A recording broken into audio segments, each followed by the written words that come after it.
Students, so in this video we will also continue our exercise 5.3. So the question number second is, a man bought computer for rupees 27,650. After 1 year he sold it for rupees 3,975 less than what he bought it for. How much did he sell the computer for? मतलब एक आदमी ने computer लिया 27,650 का, एक साल बाद जब उसने उसे बेचा तो 3,975 रुपीज़ कम में बेचा है. आपको उसका सेलिंग प्राइस बताना है. जब भी हम कोई चीज़ खरीदते हैं और उसको ज़्यादा अमाउंट में बेचते हैं तो हमें प्रॉफिट होता है, और उसी चीज़ को जब हम कम अमाउंट में बेचते हैं तो हमें लॉस होता है. इट मीन्स इसको लॉस हुआ है. ठीक है, तो अब देखिए इसकी स्टेटमेंट कैसे बनेगी. First of all, cost of computer जो थी 27,650 रुपीज़. देन लॉस जो हुआ है, loss on sale of computer is 3,975. Obviously चीज़ें इसमें से सब्ट्रैक्ट कर देंगे तो हमें सेलिंग प्राइस पता चल जाएगा.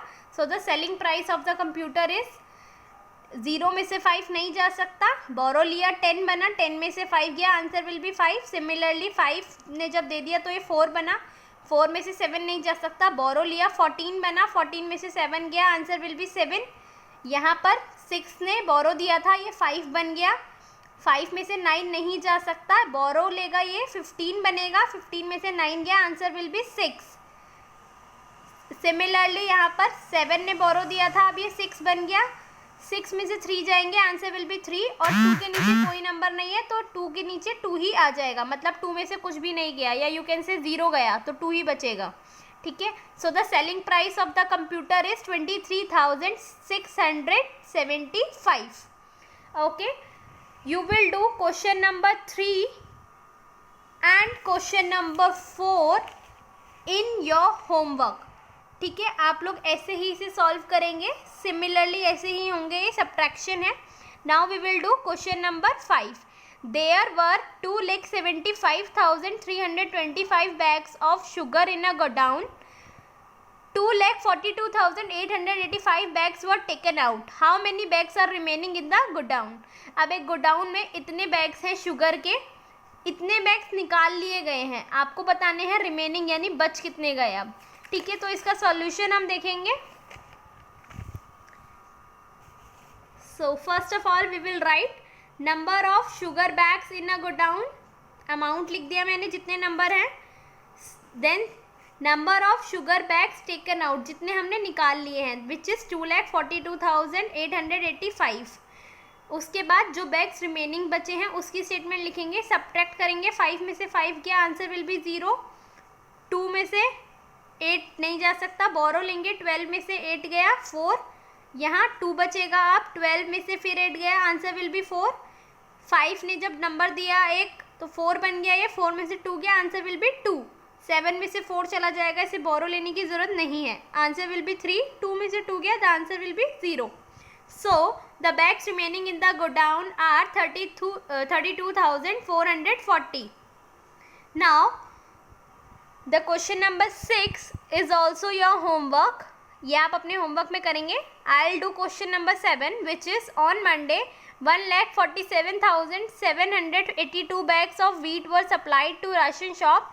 On Tuesday 2,95,884 wheat bags were supplied. On which day more bags were supplied and how many more?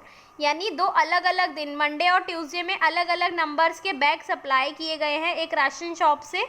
आपको बताने हैं कौन से डे ज़्यादा बैग सप्लाई हुए हैं और कितने ज़्यादा हुए हैं, मतलब अमाउंट भी बताना है आपको. So let us see how we will solve this one. First of all we will write bags of wheat supplied on Tuesday. मैंने पहले ट्यूसडे वाला लिया क्योंकि मुझे देखकर ही साफ पता चल रहा है कौन सी वाली डिजिट बड़ी है. सब्ट्रैक्शन में हमेशा हम बड़ी डिजिट में से ही छोटी डिजिट को सब्ट्रैक्ट करते हैं. ठीक है, तो first of all we will write bags of wheat supplied on Tuesday, उसका अमाउंट लिख देंगे हम. Similarly bags of wheat supplied on Monday, उसका नंबर लिख दिया. सब्ट्रैक्शन करेंगे, 4 में से 2 गया, द आंसर विल बी 2. 8 में से 8 गया, आंसर विल बी 0. 8 में से 7 गया, आंसर विल बी 1. 5 में से 7 नहीं जा सकता, वी विल टेक 1 बोरो. 15 में से 7 गया, आंसर विल बी 8. 9 ने जो बोरो दिया द आंसर इज 8, 8 में से 4 गया the answer will B 4 sorry, 2 में से 1 गया the answer will B 1. So on Tuesday किस दिन ज़्यादा हुई है सेल सप्लाई? ट्यूसडे को हुई है. और कितने अमाउंट से ज़्यादा हुई है? यानी so on Tuesday 1,48,102 more wheat bags were supplied. ये स्टेटमेंट भी लिख देंगे हम लास्ट में. Okay, so question number 8 is also your homework. I'll do question number 9 and then question number 11. 10 is also your homework. So the ninth one is, ninth question है आपका, राजन purchased a plot of land for rupees 2,15,700 and built a house on it spending 8,65,520 rupees. If he sold it for 13,75,700, what amount will he get more than what he spent? मतलब राजन ने एक plot खरीदा है जो कि इतने amount का था, उस पर उसने घर बनाने में इतना अमाउंट स्पेंड यानी खर्च कर दिया. अब आप और उसके बाद उसने जब उसको बेचा तो वो इतने अमाउंट में बिका है. आपको बताना है कि उसको कितना प्रॉफिट हुआ. ठीक है, सो let us see the solution. So first of all, cost of a plot of land, cost कितनी है उसकी? 2,15,700. उसमें से अमाउंट स्पेंड जो हुआ है हाउस बनाने में वो अमाउंट लिख देंगे और दोनों को ऐड कर देंगे. मतलब हमें अपना पहले टोटल एक्सपेंस बताना है, यानी उस घर में हमें टोटल कितने पैसे लगाने पड़े, यानी राजन को. ठीक है, ऐड किया मैंने, 0 में 0 प्लस करेंगे the answer will be 0. 0 + 2 is also 2. 7 + 5 is 12. 1 ऊपर कैरी चला जाएगा. 5 + 5 इज 10 + 1 11. 1 यहाँ रहेगा और 1 ऊपर कैरी चला जाएगा. 6 में 1 प्लस करेंगे 7 + 1 8. 8 आ गया यहाँ पर. 2 + 8 इज 10. ठीक है, तो ये अमाउंट आ गया जो टोटल स्पेंड हुआ है which is 10,81,220 rupees. Now selling price of plot हमें दिया हुआ है which is 13,75,700 rupees. Total amount जो हमने स्पेंड किया है प्लॉट पे उसको हम उस सेलिंग प्राइस में से सब्ट्रैक्ट कर देंगे तो हमारा प्रॉफिट आ जाएगा. बेसिक सी चीज़ है, अगर आपने कोई पेंसिल 10 रुपये की खरीदी और आप उसको बाद में 20 रुपये की बेच रहे हैं तो उसमें जो आपने एक्स्ट्रा मनी अर्न की दैट इज़ योर प्रॉफिट. तो वही चीज़ यहाँ पर हुई है. प्लॉट खरीदा गया था इतने अमाउंट का और बेचा जा रहा है इतने अमाउंट का, तो जो रिमेनिंग अमाउंट एक्स्ट्रा आया है that is your profit. Subtract करेंगे, 0 में से 0 गया आंसर विल बी 0. 0 में से 2 नहीं जा सकता. 1 बोरो लेंगे हम, 10 बन जाएगा. 10 में से 2 गया द आंसर विल बी 8. यहाँ पर बोरो चला गया तो 7 से 6 बन गई डिजिट. 6 में से 2 जा सकता है तो हम बोरो नहीं लेंगे यहाँ पर. ठीक है, 6 में से 2 गया द आंसर विल बी 4. 5 में से 1 जा सकता है, बोरो लेने की ज़रूरत नहीं है तो आंसर विल बी 4. 7 में से 8 नहीं जा सकता, बोरो लेंगे द आंसर विल बी 17. 17 में से 8 गया द आंसर विल बी 9. बोरो दिया था 2 बचा यहाँ पर, 2 में से 0 जाएगा आंसर विल बी 2. 1 में से 1 गया द आंसर विल बी 0. सो कितने रुपीज़ का उसको प्रॉफिट हुआ है?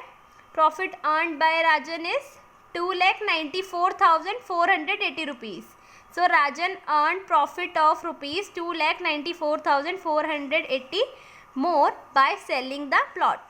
ठीक है, now our next question is question number 11. Here the sum of 3 number is 15,37,275 if 2 of them are 3,36,575 and the other one is 7,39,820. Find the third number. 3 number का सम आपको दिया हुआ है जिसमें से 2 नंबर का सम आपको बता दिया गया है. आपको तीसरा नंबर फाइंड आउट करना है. कैसे करेंगे हम? First of all sum of 3 number जो हमें दिया हुआ था वो लिख दिया मैंने. उसके बाद जो दोनों नंबर्स हैं उन दोनों को ऐड करके टोटल में से हम सब्ट्रैक्ट कर देंगे.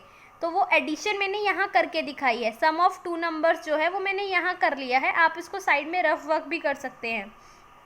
So the first number is 3,36,575 and the second one is 7,39,820. When we will add, we will get 10,76,395. 5 में 0 प्लस करेंगे the answer will be 5. 7 plus 2 is 9, 8 plus 5 is 13, 1 will go on carry, 9 plus 1 is 10 plus 6 16, 6 यहाँ रहेगा, 1 carry, 3 plus 3 6 plus 1 7, 7 plus 3 is 10। तो ये आ गया दोनों numbers का सम, जो टोटल थे तीनों नंबर का सम, उसमें से हम दोनों नंबर वाले सम को सब्ट्रैक्ट कर देंगे, यानी 5 में से 5 गया 0, 7 में से 9 नहीं जा सकता, बोरो लेंगे, 17 में से 9 गया, the answer will B 8।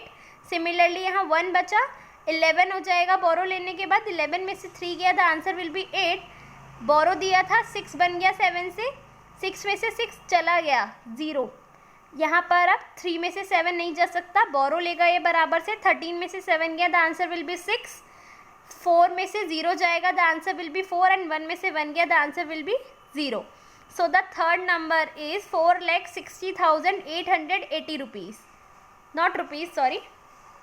Okay students, so we have covered our exercise 5.3। इसमें मैंने आपको क्वेश्चन नंबर 1, 2, 5, 7, 9 और 11 कराया